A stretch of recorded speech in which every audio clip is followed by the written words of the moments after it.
প্রশংসা করা হয়, ঠিক কিনা? এরপর কি করা হয়?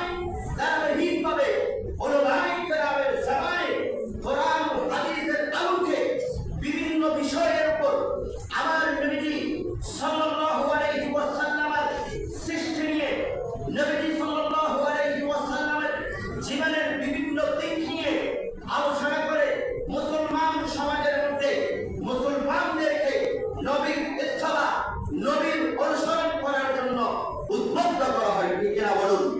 আপনি জোরে বলুন, ঠিক কিনা? তো কোরআনুল কারীম তিলাওয়াত করে এই মাহফিল শুরু করা হয় নবীর নাতে রাসূল প্রশংসার মাধ্যমে।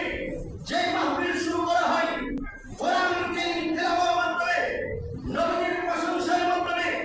যেই জশ্নে জুলুসের র্যালি শুরু করা হয়, সেই কোরআনুল কারীম তিলাওয়াতের মাধ্যমে, নবীর নাতে রাসূল এর মাধ্যমে, দরুদ সালামের মাধ্যমে যেই আনন্দ র্যালি শুরু করা হয়, যেই নবীর নাতে রাসূলের মাধ্যমে, কোরআনুল কারীম তিলাওয়াতের মাধ্যমে নবীজির আগমনের খুশি বানিয়ে যেই অনুষ্ঠান শুরু করা হয়, এই অনুষ্ঠানটি কখনো বেদাত হতে পারে?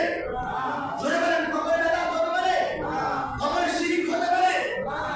যেই ভাইরা বলেন মিলাদুন নবী বানানো বেদাত, জশ্নে জুলুস বেদাত, নবীর আগমনে আনন্দ প্রকাশ করা বেদাত, আমরা যাদেরকে বলতে চাই, কোন মায়ের দুধ আসো, যে মায়ের দুধ খেয়ে যে কোরআনুল কারীম তিলাওয়াত করা বেদাত, নবীর নাতে রাসূল তিলাওয়াত করা বেদাত, এই উপলক্ষ করে আদিম শান নুরানি মিলাদ মাহফিল করা বেদাত, জশ্নে জুলুস মিলাদুন নবী সাল্লাল্লাহু আলাইহি ওয়াসাল্লাম করা বেদাত।